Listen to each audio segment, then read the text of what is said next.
No, it's in my head. I just completely just went blank. Mm-hmm.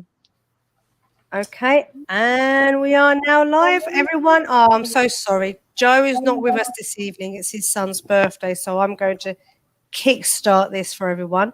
But we have the lovely Cristian Boldisteanu. Boldisteanu? Say it for me. Boldisteanu. You got it right. Boldisteanu. I'm gonna so be good at this. And our brilliant co-host Naomi Whitehead and John Brooker this evening. Thank you so much, guys, for all being here.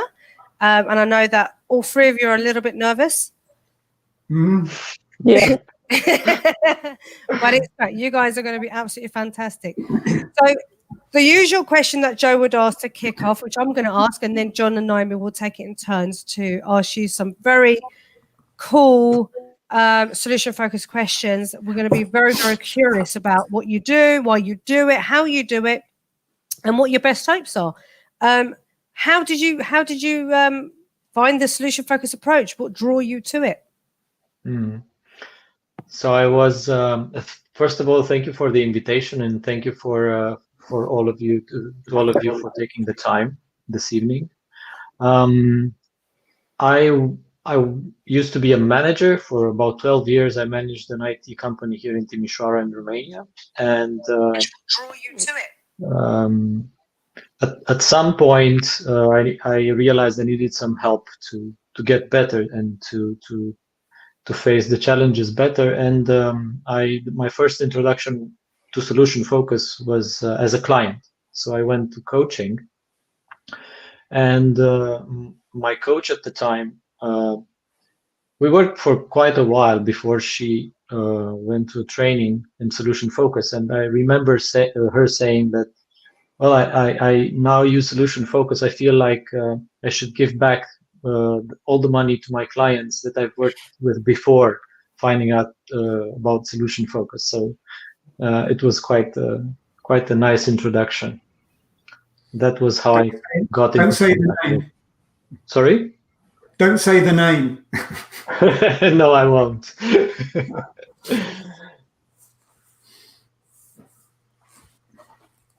John, do you want to take it on? I was going to let Naomi go first. I thought we were going to do that. So, Naomi, okay. do you want to kick off?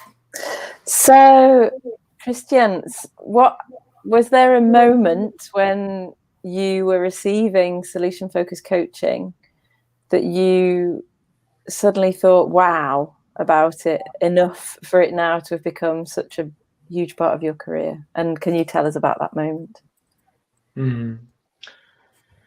So I think that what I really loved when I got into contact with SF was when me and my coach got to the point where I was like stealing things that she would do, and I was using them in my day-to-day position, let's say, and working with my employees and my colleagues. And I think that was the moment where she said, "Oh, you really could do this. Like you could invest more and become a coach because you're really into it and you got the hang of it." So I think that was one of the moments, and I really liked from the beginning the positive approach and the let's say the confidence that you can do it, and you can find the solution and you can work it out, and as opposed to, I don't know, mentoring, or you have to learn that and that and that, and this curiosity, and how did you do that, and how did you manage to overcome that obstacle? I think there were a lot of those moments.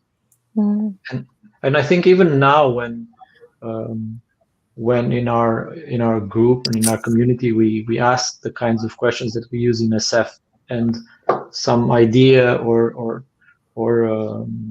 some solution comes up, it's always such a moment. Okay, it works. Look, this came up. Lovely. Works. And what are some moments where you've really seen that it works, Cristian? I think that for me,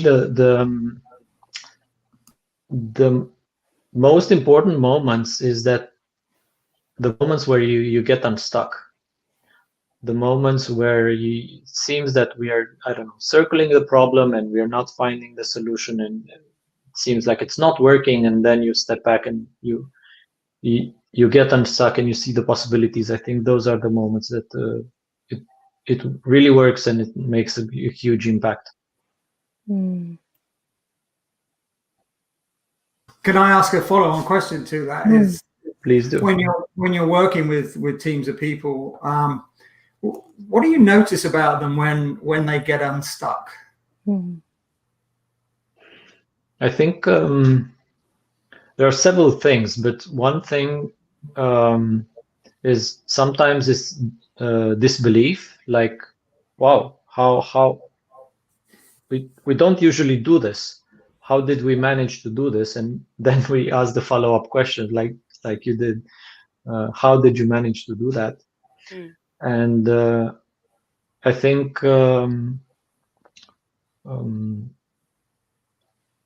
it's hard to believe in at first when you say, okay, but you're telling me you're failing at this, or this is a challenge, but sometimes it might slip through and you might succeed. And what is that moment? So I think that's also a aha moment where they say, okay, well, I'm not failing all the time related to the subject, so they can find one or two instances when it works. So that's also something that really surprises people about SF. And in those aha moments and those moments of surprise, what difference do you think it makes more widely to those teams?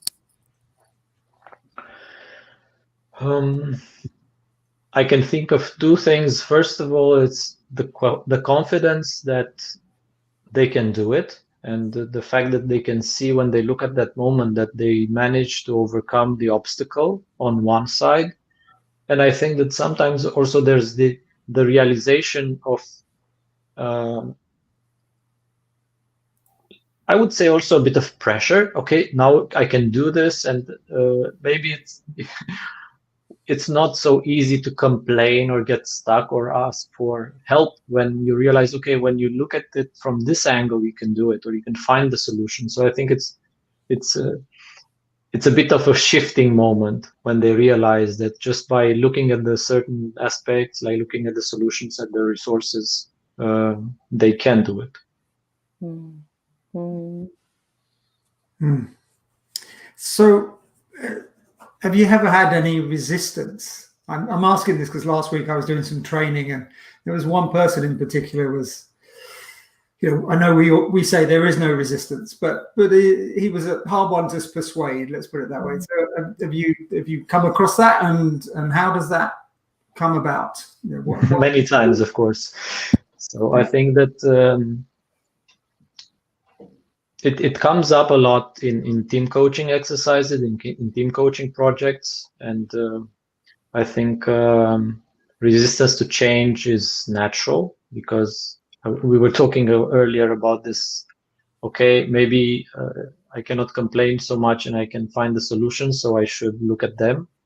But also it's about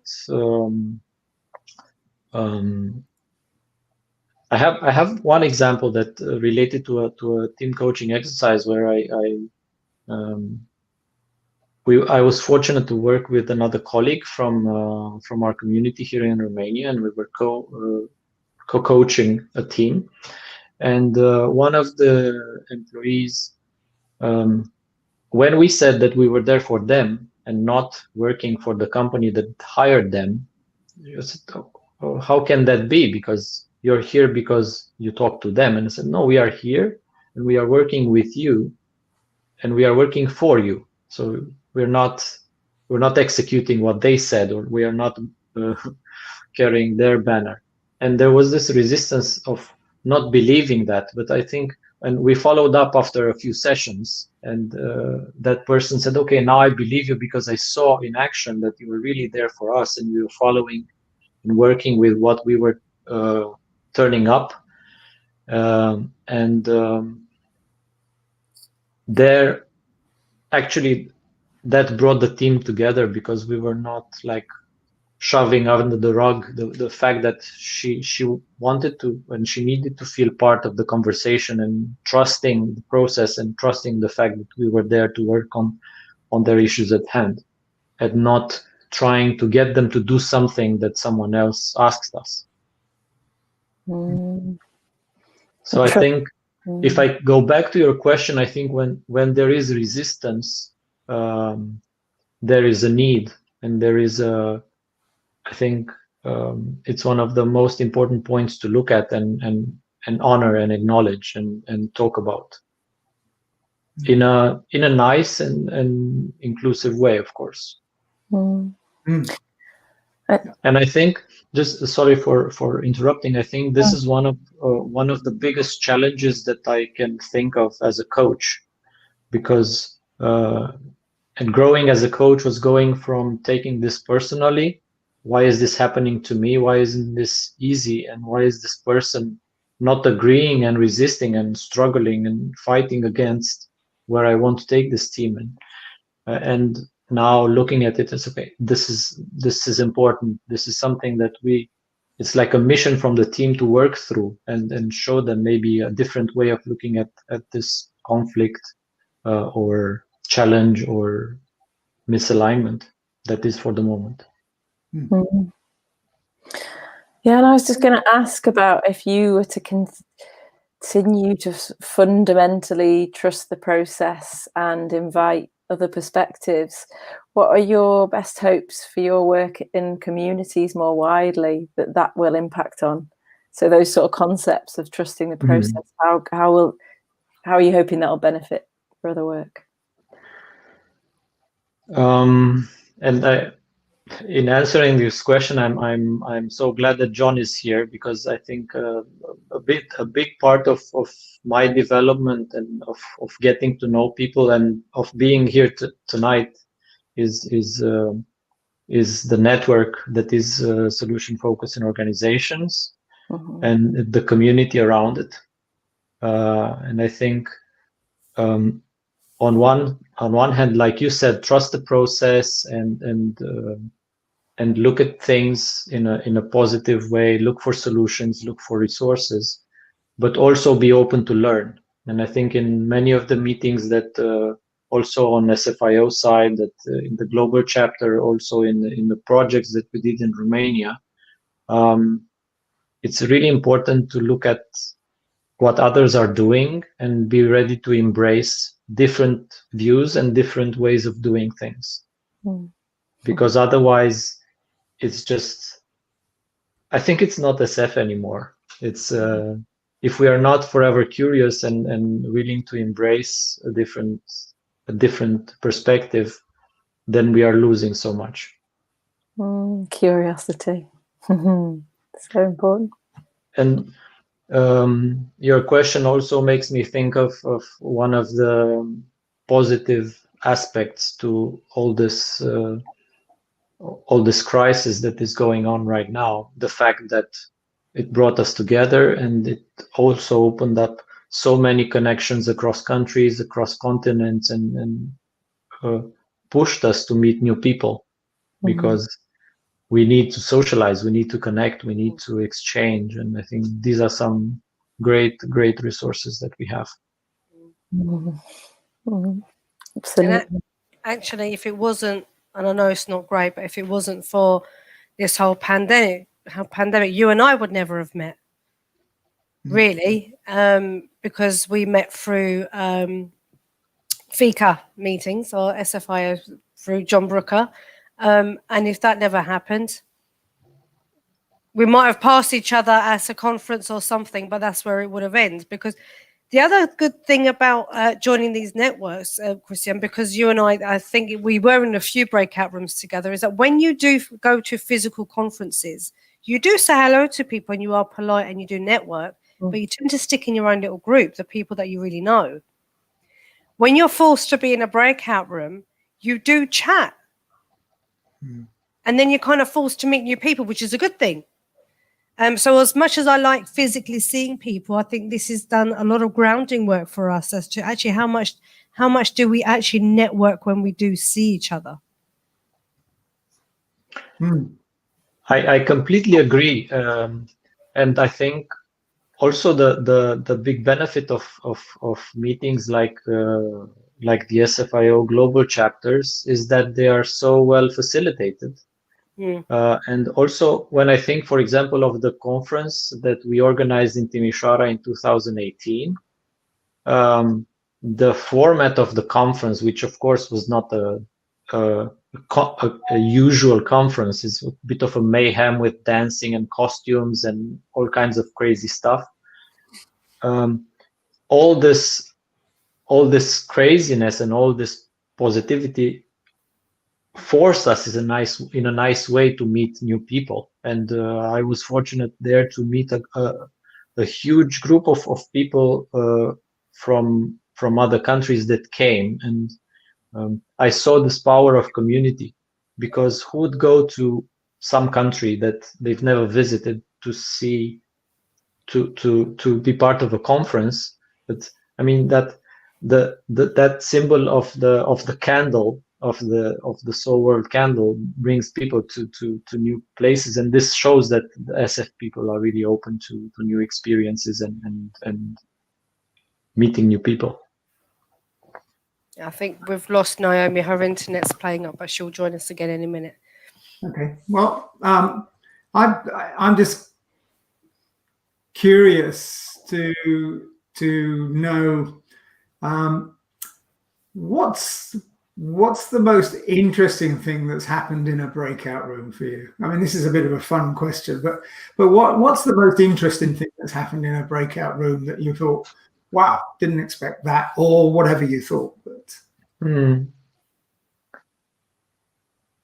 well, I think it was one of the sessions that you facilitated, where we were supposed to create a product and showcase it without speaking, I think, or something like that. So I think that was one of the most the most radical transition from frustration to to laughter and to success. So I think that was when I went in there. Oh my God, this is crazy. This is so childish and stupid.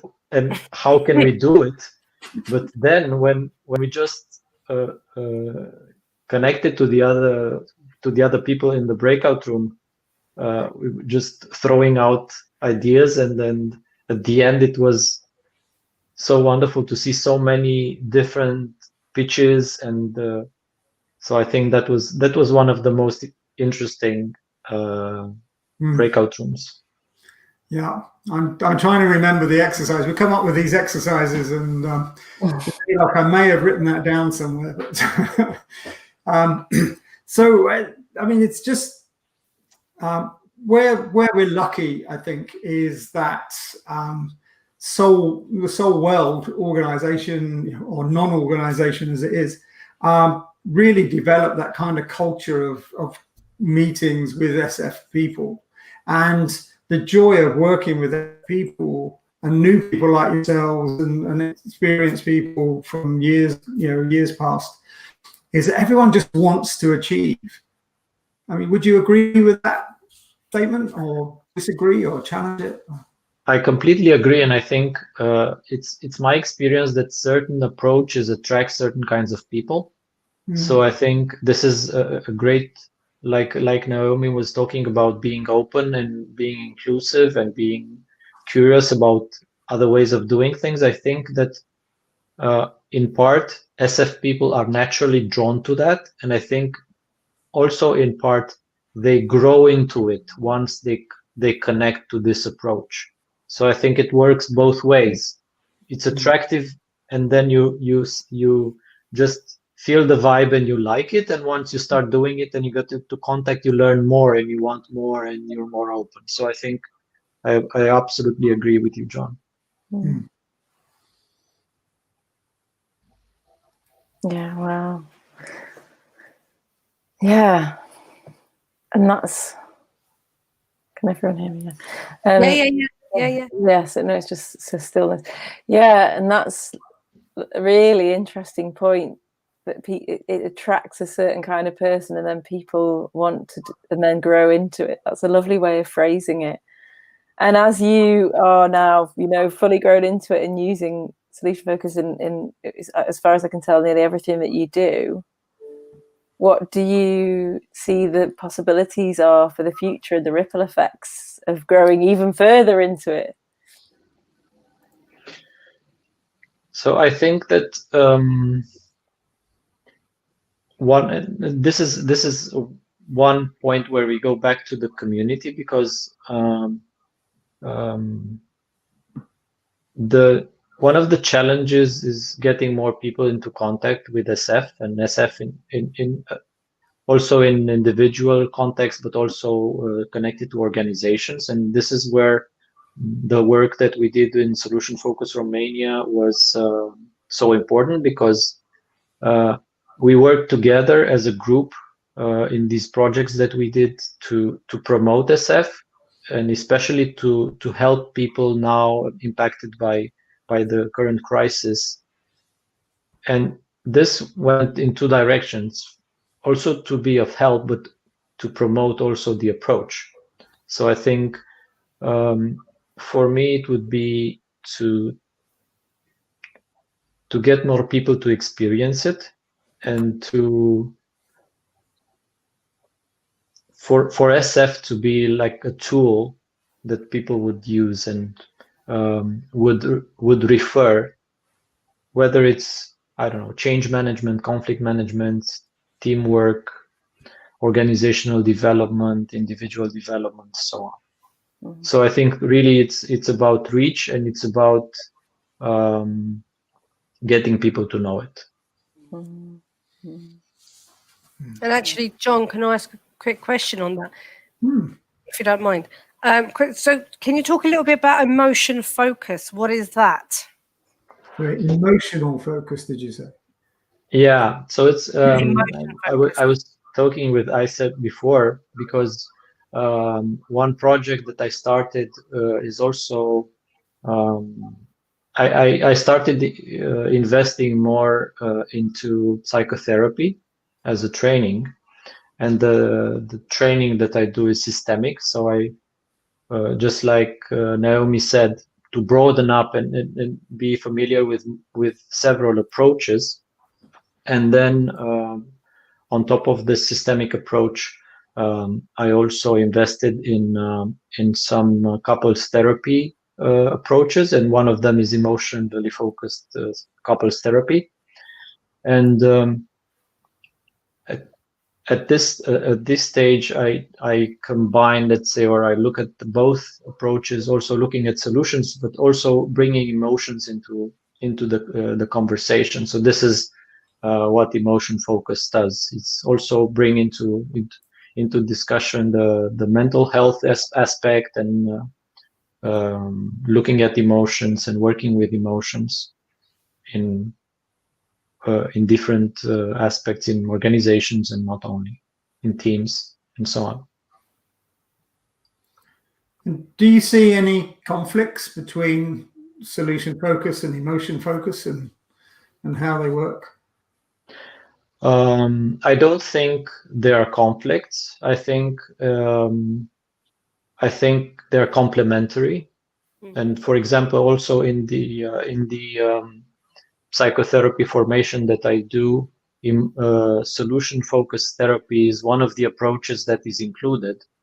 Is just let's say a solution focus is one of the tools, and looking at emotions is one of the tools, and the projects can be very varied. So it's just a complementary approach. I find it also in solution-focused team coachings, sometimes when we look at emotions, it really unlocks the conversation and gets people unstuck, because sometimes it is about emotions. It's also about solutions, but it's also about emotions. So I wouldn't say that there's any conflict between those. It's just like when we talk about agile and solution focus, they might be applied in different contexts, but they have so many common roots and so many common ideas and concepts of being open, of allowing the perspective and the approach of the other and their perspective on things to be included into the conversation and so on. And what kind of question would you ask in emotion focus?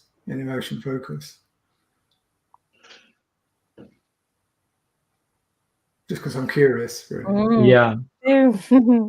So I think one of the questions would be, how does that feel? Mm-hmm.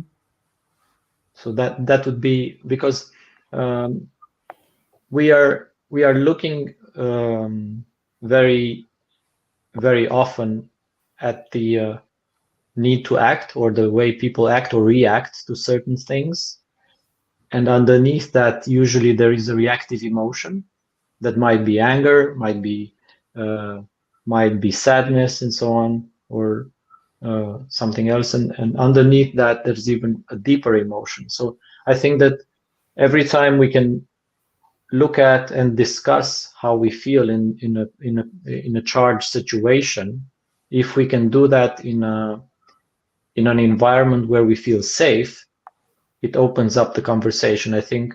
And this need to be safe is really, really important when we talk about emotions, because otherwise we are just traumatizing the relationship, and we are, instead of doing good, we are not. So I think that's really, really important. Thank you.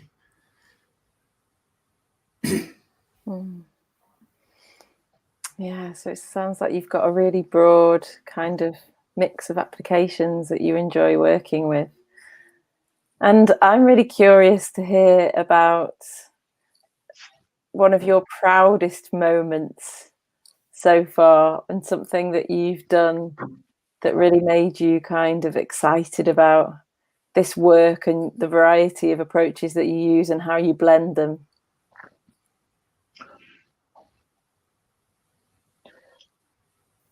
So I think it's the most recent projects that I did.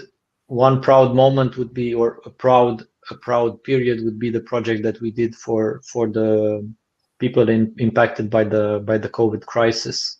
So we did a volunteering project with 11 solution focused coaches in Romania, or Romanian solution focused coaches, because one of our colleagues lives in Germany at the moment. And we worked with individuals and also one organization in this project. And what made me and what made us proud was that it was not easy. It was a challenge to break through the noise, because once the crisis hit, there were so many offers of support and therapy and counseling and so on. And it was a challenge to get ourselves known and heard, and to get people to access these services that we provided. And this thing made us really come together, and we grew as a community and as a group doing that. So that's really a proud moment for me. And being there. Sorry? So who were you coaching, and how was it organized? It sounds incredible that you achieved that in the crisis. And I love the way you said about there was so much noise, and yet you still obviously did it so well that you're now proud of it. So what did you actually do? What happened? And so we used the experience that we got from our previous project. Last year we did a project, a team coaching project, where we coached non-profit teams, so teams that were working in a non-profit environment. And we basically reused the same framework of having an invitation, a registration, and then working with the different clients. So basically from from the logistical aspect, we reached out, we shared, we used social media, and we got people that needed more clarity to access 4 sessions of individual coaching, and we also had an organization that signed up, and we are currently working on a case study for that organization where we did the team coaching. So we also, sorry? You've been very busy. Yeah. It's true. We've been very busy as a group, and I also talked about this community building project in the SFIO global chapter. So you can also watch that. And we not only helped the clients, but it was such a great experience for us because we were able to stay in contact, and we met weekly for a couple of months to work on the project. So it was also a benefit for us, not just for the clients. Yes. Wow. Well done. Yeah. And a way of you having contact too for a really good reason. Yeah. Absolutely. Yeah, and if anyone wants to watch Cristian talking about the building community crisis, if you just log on to Motion Focus on Facebook, and it's down there for the date 1st of November, which was my birthday, which is why I couldn't join that day. I did Thank you. I did actually book on, and my husband reminded me that, are you working on your birthday? No. Did I want to? Yes. But I will go on there and watch that later on. Actually, just to say, it won't be launched until December, so it's in our December interaction. So the recording of the event will go live in December, Perfect. like John mentioned. Yeah. Excellent. Thank you. We have to edit it first and then get someone to introduce it. Oh, who does the editing? Sorry, I got to know who does the editing. What, our editing? Yeah, we have it. I'll happily give him a plug. He's based in Hungary, actually. So I'll send you the details. We are very international, aren't we? We are. Yeah. Yeah, indeed. That's fine. This is what I love about SF practitioners in general. Really, we are we are a very giving community, and it's just, oh, you're from Romania. Oh, that's brilliant. Talk to me. You know, we want to learn more, and we might not be visiting Romania at the moment because of COVID, but you're definitely doing a good job in representing it. Absolutely. This is something that I personally really appreciated, even from the first meetings that I joined in the SFIO community before the crisis, was that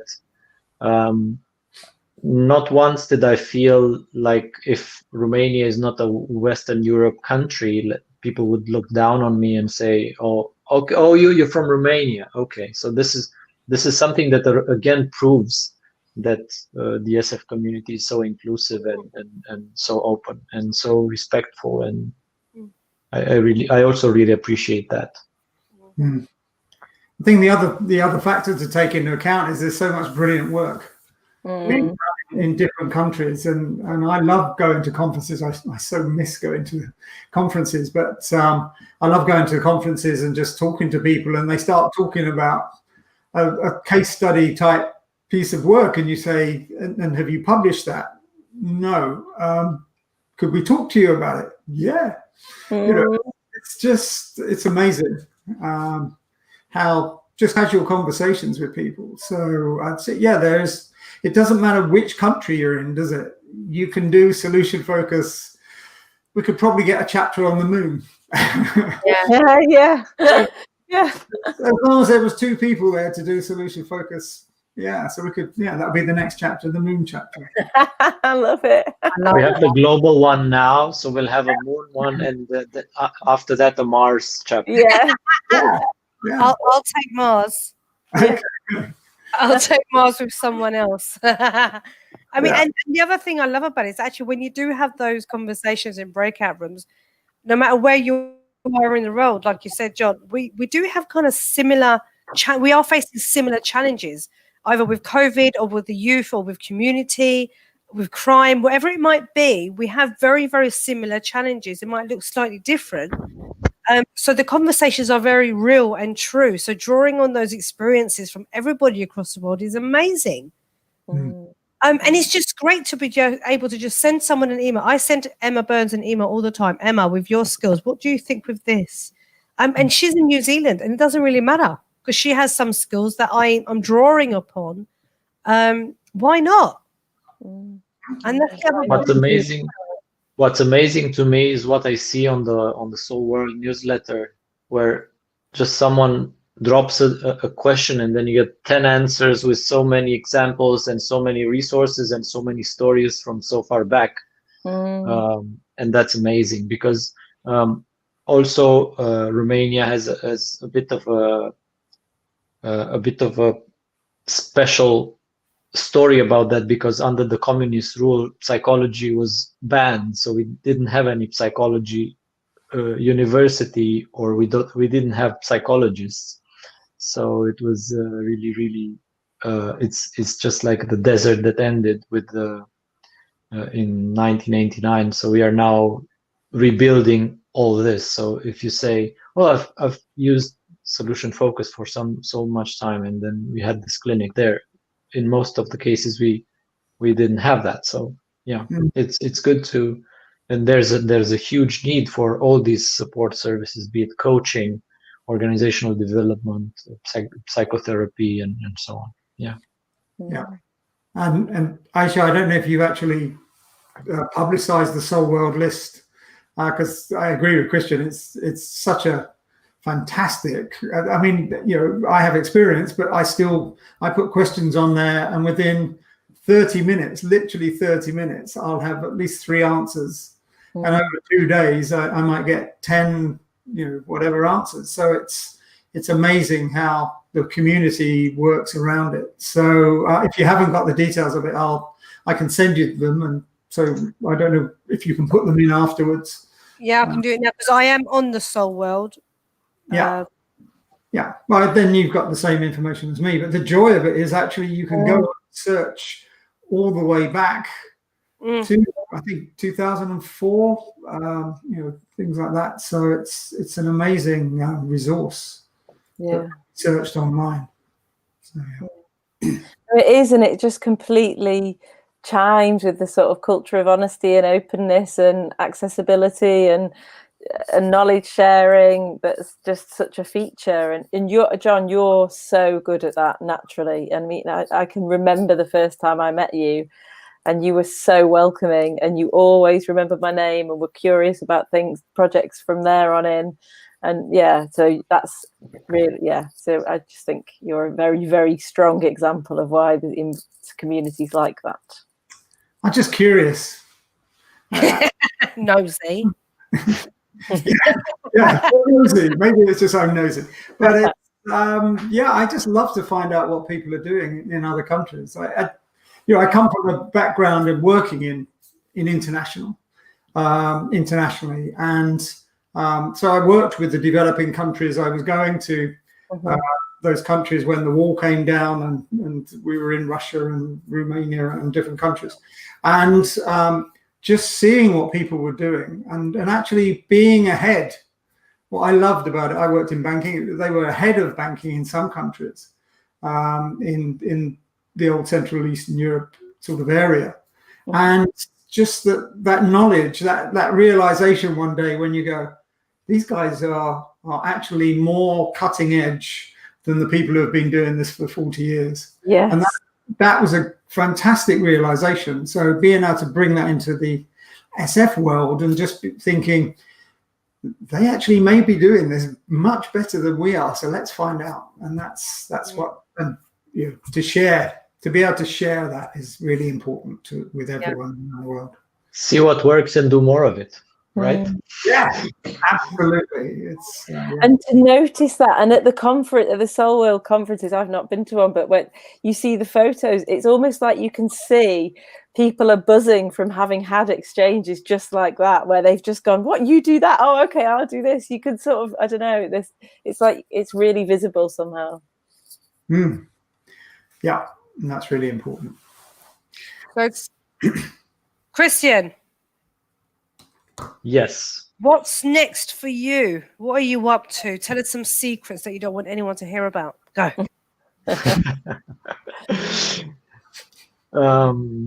So I think not this year, but next year would be we would be launching together with my fiance a few events related to emotion focus. Mhm. And I'm also delighted to work together with her on. She's also a psychotherapist, and she developed a couple of programs and support groups related to weight loss and emotions. So those would be coming up. So on one side excited, on the other hand step by step, because there's a lot of work to be done, and we need the time. And I think also in this period it's important not to put too much pressure on ourselves. When the crisis started, we were thinking, oh, we'll have more free time, but there is no more free time. Before, there were even going from home to the office or to wherever, it was the free time that we now lost. So I think it's also important to pace it and be mindful of ourselves. Yeah. What else? Sorry, John. Well, one There you go. since we are promoting, I'm so excited for the SFIO website that we are working now together with John and Annie, and of course the other chapter heads and the whole community, where we will be able to feature all the treasure that is there, and get people in contact with the wonderful articles and stories of people's along the years. So that's really a great project. Yeah, because what works and is there, it's really important also for it to be accessible. So we are working to get it up to date and visible. Yeah. And the joy of that is actually SF is timeless. When you look back at case studies from 2002 or 2006 or whenever it was, actually the same lessons are there. Maybe the technology has moved on now, but actually the basis is there, isn't it? That's the joy of that and bringing that out. So excuse me, I'm just going to cough off my. Naomi, any last questions for Cristian? Because I know that you've also got another meeting after this. Yes. Any last questions for Cristian, and any last words? Yeah, what do I want to know? What you're doing with your wife in the psychotherapy sounds fascinating. What would you love to be telling us in a year's time about how the next few months have gone? Great question. Oh. So I think for me it would be to use the wonderful example of SF and bringing this emotional part into the conversation and see how they can mix beautifully. So that would be something that would really, really excite me. Great. Yeah. So what's your next step? My next step. Well, I think already talking about it and then exposing it to your let's say scrutiny, like you said, John. Do they go together, or do you get a hangover? I think that was a good first step, and I think my next step would be to talk about it more. Write a few articles and get the conversation going. Those would be a few next steps. Cool. Okay, so I'm going to have to go because I'm now going to go enjoy the European board meeting because so lovely. Say hello to them. I will, and lovely to see you, John, and you, Aisha. For being here. Take care, Naomi. Thank you. forward to meeting you again at another conference. I know, I can't wait. Chat live, face to face, Coffee. over a beer. Oh, beer. And also coughing without panicking. Bye Yeah, bye. yeah, Have a nice yeah, evening. exactly. And thanks for inviting me, Aisha. Bye. No, thank you for joining us. Bye. Oh, isn't she wonderful? I mean, Cristian, one of the first things that I noticed about you when I first met you, thanks to John, was you're very calm, you're very collective, your listening is just immaculate. I can't remember what we were doing, but we were in a breakout room, and you were able to almost recite word for word what I was saying. When we were feeding back for the group to the group. Is that unusual for you to do that? Or were you just really curious about what I was saying? Because I can't remember what it was. But to me, it just feels like you are such a good listener. Like naturally, that's kind of embedded in your head to be positively curious about what people are saying. Yeah, actually, this is one of the things that I developed over time, and this is one of the things that I think are also like the muscle that you work so much in coaching, because in order to be a good coach, you need to listen to understand and not listen to reply. And it's something that I really developed over time, because I remember I could now tell the secret that you were so curious about, but not from the future, but from the past. I remember instances of hiring someone and for them telling me, actually, I went into an interview a couple of years back, and it was really a bad experience. And I felt like you were nitpicking and looking for flaws. So my developer programmer mind was looking for the perfect algorithm.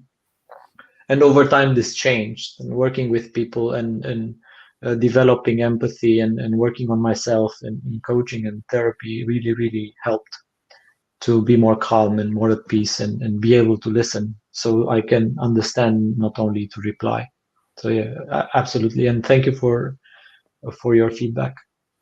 Yeah, I think I found it. Well, it was useful to me because, as a lot of people know, I'm not the most patient person. I do listen, and I listen not to respond, but I am listening. But actually, you were really, really helpful and useful, because that really stuck out with me. Actually, if I was a little bit more calm and if I listened, if I showed that I was listening a bit better, it might help. And that's how much these sessions can help a person. You don't realize how much you impact on someone's life until later on. And it was just a reminder to me of just chill and think about it. There's no rush. And I think that's something that you did say in our breakout room. You know, just give yourself time to think about things. I was like, yeah, why don't I do that? Why do I need to come up with the answer straight away? And that really did help. So thank you. That was really interesting. Thank you. Thank you. More than happy to write you a little reference there, my friend, and say thank you very much for that. I need to be the living proof, especially in therapy, when you really have to be the person that contains the conversation and the process, and really look beyond that and ask not only why are you doing that, but it must be difficult in that situation, and find the way out of there, or just look at what's going on. Yeah, absolutely. Yeah. What do you think, John?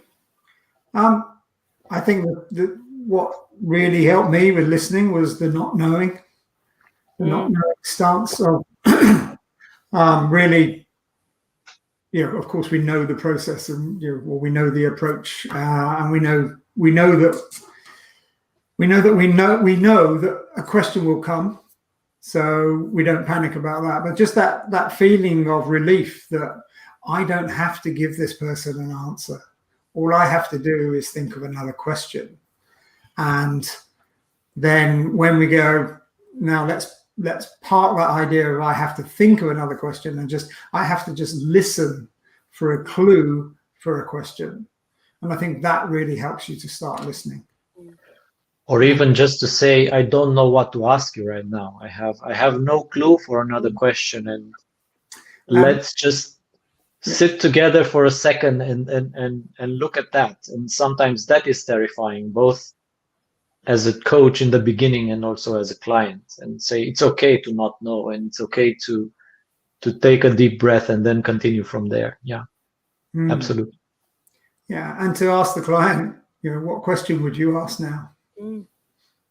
Yeah. If you were sitting in my seat, what question would you be asking yourself? I use that quite a lot, and then I kind of swap chairs with them. I just, you know what, I'm fed up with being me. Let's swap. I'll be you, you be me. Tell me if I'm on the right track. That's very Disney. Yeah, God, yeah. And it just depends on the client in front of you. And I think that's what is really important, because we have to look at our practice and ourselves and adjust ourselves to the client in front of us, not the other way around, as we both, as the three of us know. So some people, that's how it works for them. The third person's easier sometimes. So it just depends on your client and who you're speaking to, really. Yeah. So when will this website be ready, and when will you guys, one of you, please accept me into Soul World? My membership is still pending. Can I just say that? It's been like ages. Soul World Facebook? No, not Facebook, online. No, the SFIO website. Yeah. No. So we are. Yeah. Because we were talking, John, earlier about the project with the website. So our goal is to move all the content from the old website to the new website this year. So if all no, goes... it's not pending. Sorry, it's not pending. I'm here. Go, carry on. Sorry. So this is the goal with the SFIO website, and now you just put more pressure to meet the deadline, but it's okay. So this is what we are trying to do, to move all the content from the old website, the chapter pages, all the publications and articles and so on, to the new website for this year, and then work on an improved design starting next year. Right, John? Yeah, and I'd just like to be honest here, is that my role in the website is not big. Annie is the one who has been really working on this, along with Cristian, obviously, and some other people. But it's I have other things I do as well. The website is something I'm very, very interested in. But I've left that more to Annie and Cristian. So I think this is another clue of why coaching is such a good fit for John, because he's able to step back and just create the framework and say, okay, if you need my help, I'm here, but just leave me alone. Otherwise, not leave me alone, because that's negative. I've never sent him an email with no reply. So I think this is really just not saying I do everything. Just I have a lot of on my plate, and I need to understand what's going on, and we have his support. But John is right. I'm working together with Annie in the day-to-day operations of the project. Yeah. Yeah, I can't wait, and I'm sure a lot of people can't wait. And I think you're both fantastic people, and believe it or not, I have learned through the past few months so much from you guys. And twice I didn't turn up to the meetings, and twice I felt really, really bad that I wasn't there. I felt I was really missing out, but it was great to join yesterday. And Cristian, you are someone that I totally admire. You're so passionate. You're so thoughtful. You're so giving with your time. And I'm sure you and your fiance are going to do absolutely fantastic work. And do tag us into things that you do so we can share it for you as well. More than happy to do that. It'd be great to have you and your fiance on here when you're up and running. Yeah. Thank you for that. Absolutely fantastic. And plus, John and I want to meet her. Don't we, John? Yeah, we want to vet her, make sure. Yeah, we need to vet her. We need all of that. We need to see if she's good enough for you. I'm sure she is, but we need to see if she's good enough for you. Any last words from either one of you before we say au revoir to everybody? Just for me, thank you for inviting me to be a co-host here, and Cristian, thank you for answering our questions so forthrightly, so honestly. So that's that was really good, and it was just great experiencing a different kind of format actually from the other ones that we do, and it's really good. It's really good. I enjoyed it. Yeah. So thank you very much indeed to you, Aisha. That was really good. And you're welcome. I have to say, well done on just the amount of these sessions that you do. It's I'm just constantly amazed. Oh, and another one. And another one. Yeah, it's amazing. You know why we do them, don't you? I should imagine you're building up a very good library of of things, people, and it's what we should be doing. We should be capturing thoughts in all these heads. That's my main driver. Yeah. Really. Well, someone once asked Joe and I, how many different ways can you solution focus? We'll show you. And that was one of the drives. Plus, it was, throughout COVID, we there were so many interesting discussions going on that we thought the community must be aware of what's happening in the SF world, because that's another way of reaching out and supporting people, whether it be businesses or families or children, whatever that looks like. But when we were asked that question, how many different ways can you use SF? Oh, you're challenging me. So we thought we'd create this video library of chats from people all over the world. Different. I mean, the way that Cristian uses it is completely different the way that I might use it. But it's still just as effective. Yeah.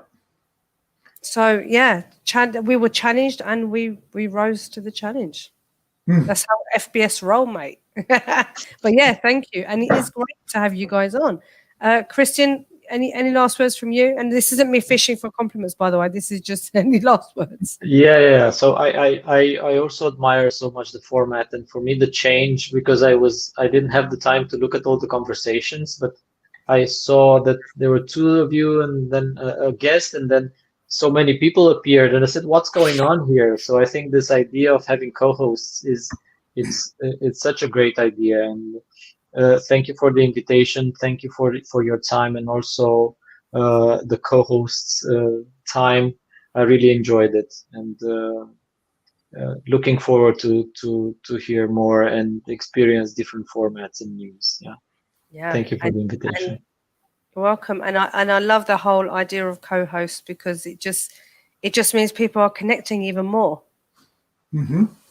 And it's nice for Naomi, because you don't know Naomi, to ask you some questions, because that was her first experience of talking to you, and vice versa. So, but John was brilliant for your one, wasn't he? Because you know him so well. But yeah, it's been absolutely great. And tomorrow we have an FBS chat tomorrow and we're talking about SF24. I don't know if you guys had joined the last one. It was absolutely incredible. Were you guys there? I wasn't. I was not. I was. But I was amazed at what happened, and I think these two formats are just an expression of what happens when you ask what if and then rise to the challenge, like you said. So it was absolutely amazing, and quite a lot of us managed to stay up for a very, very, very long time, albeit I was like this towards the end, but we did it. So tomorrow we'll be talking about SF2420 and SF2421, so what's happening next year. So that will be tomorrow evening. Can I ask you both to just wait there for me while I just quickly switch this off, and we'll say a quick goodbye together. So everybody, I'll see you tomorrow. Bye. Bye.